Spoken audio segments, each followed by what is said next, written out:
ठाणे महापालिका मुख्यालयाबाहेर नालेसफाईच्या मुद्द्यावर राष्ट्रवादी काँग्रेस अजित पवार पक्षाचं आंदोलन। ठाणे महापालिकेची सर्वसाधारण सभा सुरू असताना महापालिका मुख्यालयाबाहेर राष्ट्रवादी काँग्रेस अजित पवार पक्षाच्या वतीने नालेसफाईच्या अपूर्ण कामाविरोधात निदर्शनं करण्यात आली। राष्ट्रवादी काँग्रेस अजित पवार पक्षाचे ठाणे शहर विधानसभेचे युवक अध्यक्ष प्रितेश मोरे यांच्या नेतृत्वाखाली हे आंदोलन करण्यात आलं। नालेसफाईची मुदत संपूनही काम पूर्ण झालं नसल्याचा आरोप यावेळी करण्यात आला। यावेळी प्रितेश मोरे यांनी शहरात केवळ 30 ते 40% नालेसफाई झाल्याचा दावा केला। तसंच 15 ते 20 लाखांसाठी ठाणेकरांचा सौदा केला जात आहे का असा सवाल उपस्थित करत त्यांनी कामातील कथित अनियमिततेवर बोट ठेवलं। डेडलाईन संपल्यानंतरही नालेसफाई पूर्ण होत नसल्यानं संबंधित ठेकेदारांना नेमका कोणाचा आशीर्वाद आहे असा प्रश्नही त्यांनी उपस्थित केला। यंदा पावसाला उशीर झाल्यामुळे ठेकेदारांना नालेसफाईसाठी अतिरिक्त कालावधी मिळाला होता, मात्र तरीही शहरातील केवळ 30 ते 40%च काम पूर्ण झाल्याचा त्यांनी दावा केलाय। जून महिन्याचा दुसरा आठवडा सुरू असून अद्याप पाऊस झाला नाही। अशा परिस्थितीत जर आतापर्यंत जोरदार पाऊस झाला असता तर ठाण्यातील अनेक भागांमध्ये घरांमध्ये पाणी शिरण्याची वेळ आली असती, असंही प्रितेश मोरे यांनी सांगितलं। दरम्यान येत्या काळात नालेसफाईचं काम पूर्ण न झाल्यास संबंधित अधिकाऱ्यांच्या दालनात आंदोलन छेडण्यात येईल असा इशाराही आंदोलनकर्त्यांनी दिला आहे।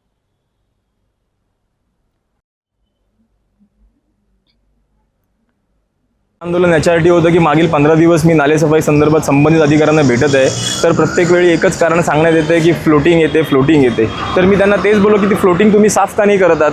तर त्यांनी मला असं उत्तर दिलं की संबंधित तिथे जो काही नाला आहे तिथे एक वायर कट झालेली आहे, त्या बिकॉज ऑफ वायर कट झाल्यामुळे शॉक सर्किट होईल आणि त्याच्यामुळे जीवितहानी होऊ शकते। तर सदर मी अधिकाऱ्यांना हेच सांगितलं, तुम्ही ठाणे महानगरपालिकेच्या विद्युत विभागाला एक पत्र द्या आणि त्या पत्राद्वारे ते काम करून घ्या। अजून देखील ते काम झालेलं नाही, अजून देखील नालेसफाई झालेली नाही, डेडलाईन संपून गेलेली आहे तरी देखील नालेसफाई होत नाहीये। याचं नेमकं कारण आम्हाला समजायला पाहिजे। आम्ही वर्क ऑर्डर मागितल्यावरती तुम्ही आम्हाला LOI ची कॉपी देता, म्हणजे ठाणे महानगरपालिकेचे अधिकारी किती माजले आहेत हे यातून दिसून येतं। त्यामुळे आमची एकच मागणी आहे की तुम्ही 8 दिवसात पूर्ण नाले साफसफाई करा, नाही तर 9व्या दिवशी संपूर्ण घाण एक तर तुमच्या ऑफिसला आणि तुमच्या घरी आणि नंतर ठाणे महानगरपालिकेच्या गेटवर त्यांना टाकून देईल। कुठे कुठे जाणवले तुम्हाला हे? संपूर्ण ठाणे शहरामध्ये तर तो आपला जेलच्या इथला नाला असू द्यात, आपल्या चंदनवाडीतला नाला असू द्यात, आपल्या वंदना डेपोचा नाला असू द्यात, तो तर असा डेपो आहे तिथे सर्वात पहिले पाणी तिथे भरलं तर त्याच्यानंतर आपला माजिवडाचा नाला असू द्यात, कॅडबरीचा इथला उतळसरचा नाला असू द्यात, सगळेच नाळे म्हणजे ठाण्यातले कुठेच नालेसफाई झालेली नाहीये। कळवा मुंब्रा तर लांबची गोष्ट राहिली। सर्व नागरिकांना आवाहन करण्यात येत आहे की सध्या डासांमार्फत पसरणाऱ्या डेंग्यू या आजाराचा प्रसार रोखण्यासाठी प्रत्येकाने पुढील प्रमाणे कार्यवाही करावी। डेंग्यू आजार एडिस इजिप्ती हा डास चावल्याने होतो। या डासांची पैदास साचलेल्या किंवा साचवलेल्या स्वच्छ पाण्यामध्ये होते। 8 दिवसांपेक्षा जास्त दिवस पाणी उघडे व साचून राहिल्यास त्यात डास अंडी घालतात। अंड्यांच्या अळ्या तयार होऊन पुढे डास तयार होतात।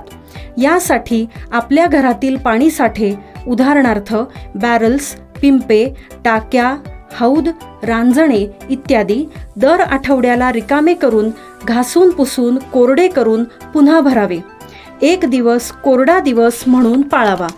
पाणी साठ्यांना घट्ट झाकणे बसवावीत किंवा जुनी साडी, चादर, धोतर यांनी बांधून झाकून ठेवावीत, म्हणजे डास त्यात जाऊन अंडी घालणार नाहीत। घराच्या गच्चीवर, आजूबाजूला, अंगणात कोठेही पाणी साचू देऊ नये। भंगार सामान उघड्यावर टाकू नये, उदाहरणार्थ टायर्स, प्लास्टिक सामान, कुंड्या, टाकाऊ वस्तू इत्यादी। अशा सामानात पावसाचे पाणी साठून त्यात डेंग्यूच्या डासांची पैदास होते। घरातील कूलर्स, फ्रीजच्या पाठीमागील ट्रे हे देखील वेळोवेळी कोरडे करावेत। लक्षात ठेवा, नुसत्या फवारणीने डास घनता कमी होत नाही, तर त्यासाठी डास पैदास ठिकाणे नष्ट करणे ही आपल्या सर्वांची जबाबदारी आहे। कोणताही ताप अंगावर न काढता जवळच्या शासकीय रुग्णालयात मोफत औषधोपचार घ्या। अशा प्रकारे नागरिकांनी सहकार्य केल्यास डेंग्यूचा प्रसार रोखणे सहज शक्य आहे।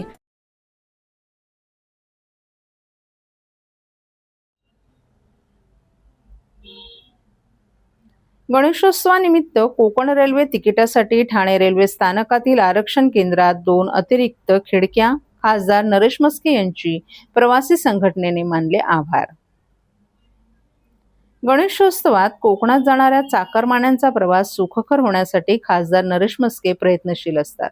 यावर्षीही त्यांच्या पाठपुराव्यामुळे गणेशोत्सवानिमित्त ठाणे रेल्वे स्थानकातील आरक्षण केंद्रात कोकण रेल्वेच्या तिकिटासाठी 2 अतिरिक्त खिडक्या सुरू होणार आहेत. खिडक्यांची संख्या वाढल्यानं गणेश भक्तांची वेळ आणि रांगेत उभी राहण्याची दमछाक कमी होणार आहे. अतिरिक्त खिडक्या वाढवल्याबद्दल खासदार नरेश म्हस्के यांचे कोकण रेल्वे प्रवासी संघटनेने आभार मानले. नोकरी आणि उद्योगधंद्यानिमित्त लाखो कोकणवासीय ठाणे, मुंबई आणि उपनगरात स्थायिक झालेत. गणेशोत्सव हा कोकणवासियांचा मोठा सण असून कोकणी माणूस जगाच्या कोणत्याही कानाकोपऱ्यात असू दे, गणपतीला दरवर्षी तो गावी जातोच. गणपतीसाठी बहुसंख्य कोकणवासीय कोकण रेल्वेचा पर्याय निवडतात. कोकणवासियांसाठी गेल्या वर्षी प्रथमच 2 अतिरिक्त खिडक्या ठाणे रेल्वे स्थानकात उघडल्या होत्या. यावर्षी ही सुविधा मिळावी यासाठी खासदार नरेश म्हस्के यांनी मध्य रेल्वेकडे 29 मे रोजी या संदर्भात पत्रव्यवहार केला होता. या पत्राची तातडीनं दखल घेत 10 जून रोजी मध्य रेल्वेचे अप्पर मंडल रेल प्रबंधक तरुण कुमार यांनी पत्राद्वारे 2 अतिरिक्त आरक्षण तिकीट खिडक्या ठाणे रेल्वे स्थानकात सुरू करत असल्याची माहिती दिली आहे. 11 जुलैपासून या 2 अतिरिक्त आरक्षण खिडक्या सुरू होणार असून सध्या 5 आरक्षण खिडक्या 2 सत्रात सुरू आहेत. तर 7 आरक्षण खिडक्यांमुळे आता कोकणवासियांचा वेळ वाचणार असून रांगेत जास्त वेळ ताटकळत राहावे लागणार नसल्याने प्रवासी संघटनेनं आनंद व्यक्त केलाय. निरंजन डावखरे यांनी शहरातील विविध नागरी समस्यांबाबत सौरभ राव यांची भेट घेऊन सविस्तर चर्चा केली आहे. यावेळी क्लस्टर पुनर्विकास योजनेची अंमलबजावणी, पाणी पुरवठा, अनधिकृत फेरीवाले आणि वाहतूक कोंडी यांच्यासारख्या महत्त्वाच्या विषयांवर चर्चा करण्यात आली. या बैठकीदरम्यान आमदार डावखरे यांनी शहरातील प्रलंबित प्रश्न तातडीनं मार्गी लावण्यासाठी आवश्यक उपाययोजना करण्याची मागणी केली. विशेषतः क्लस्टर पुनर्विकास योजनेच्या कामांना गती देणं, नागरिकांना भेडसावणाऱ्या पाणी टंचाईच्या समस्येवर उपाय शोधणं आणि वाढत्या वाहतूक कोंडीवर नियंत्रण मिळवण्यासाठी प्रभावी पावलं उचलण्याबाबत त्यांनी प्रशासनाचं लक्ष वेधलं. पाचपाखाडी परिसरातील स्वामी समर्थ सोसायटी येथील नागरिकांच्या समस्यांवरही बैठकीत चर्चा झाली. ठाण्यात वाढत्या लोकसंख्येमुळे पाणी पुरवठ्यावर ताण निर्माण होत असून अनेक गृहनिर्माण संस्थांना टँकरद्वारे पाणी पुरवठा करावा लागत असल्याचा मुद्दा डावखरे यांनी आयुक्तांसमोर मांडला. तसंच शहरातील वाढत्या अनधिकृत फेरीवाल्यांमुळे निर्माण होणाऱ्या अडचणींबाबतही चर्चा करण्यात आली. या संदर्भात उपमहापौर कृष्णा पाटील तसंच इतर नगरसेवक सातत्यानं आवाज उठवत असल्याचं सांगत अनधिकृत फेरीवाल्यांवर लवकरात लवकर कारवाई करण्याची मागणी करण्यात आली. नागरिकांच्या दैनंदिन जीवनाशी निगडीत प्रश्न सोडवण्यासाठी महानगरपालिका प्रशासनानं ठोस आणि तातडीची पावलं उचलावीत अशी अपेक्षा या बैठकीत व्यक्त करण्यात आली. साहेब, आज आयुक्तांची भेट घेतली, विविध समस्यांवर चर्चा, काय नेमकं चर्चा?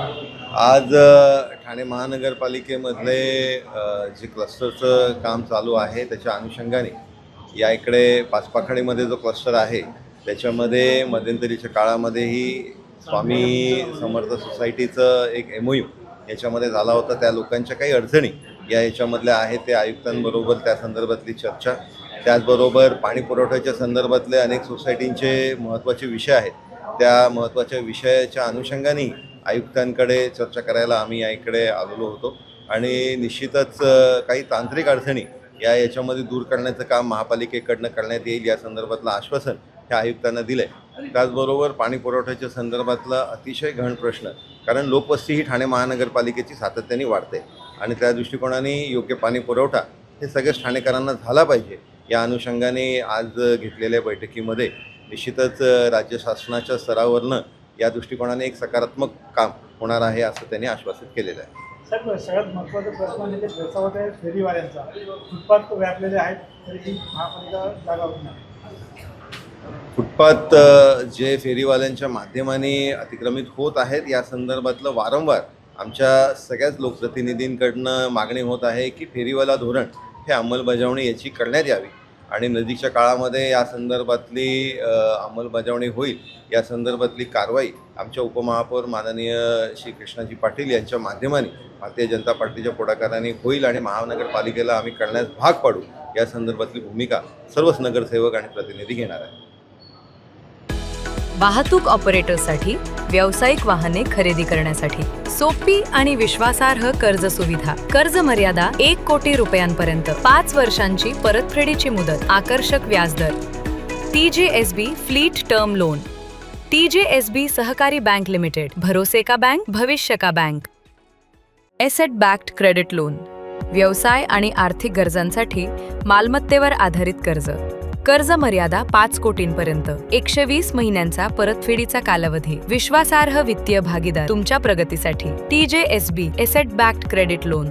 TJSB सहकारी बँक लिमिटेड, भरोसे का बैंक, भविष्य का बैंक. तुमच्या व्यवसायासाठी खेळते भांडवल, क्षमता विस्तार, आधुनिकीकरण आणि यंत्रसामग्री खरेदीसाठी विश्वसनीय ओव्हरड्राफ्ट सुविधा. कर्ज मर्यादा 7 कोटींपर्यंत, जलद मंजुरी, 120 महिन्यांचा परतफेडीचा कालावधी. TJSB ODS drop against property. TJSB सहकारी बँक लिमिटेड, भरोसे का बैंक, भविष्य का बैंक.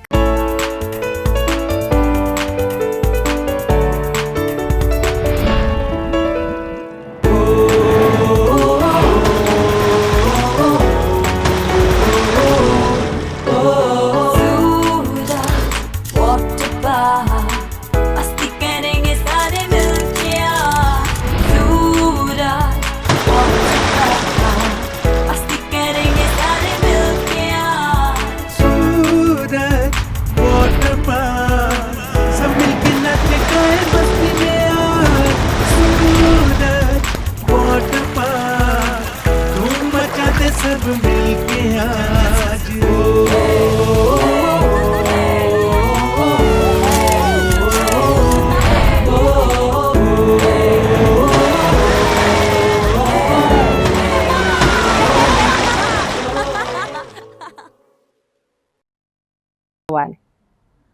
ठाण्यातील गावदेवी भाजी मार्केट मंडईला लागलेल्या भीषण आगीत एक जवान आणि एका आरक्षकाचा मृत्यू झाल्याच्या पार्श्वभूमीवर या दुर्घटनेला जबाबदार कोण असा सवाल भाजपच्या नगरसेवकांनी उपस्थित केलाय.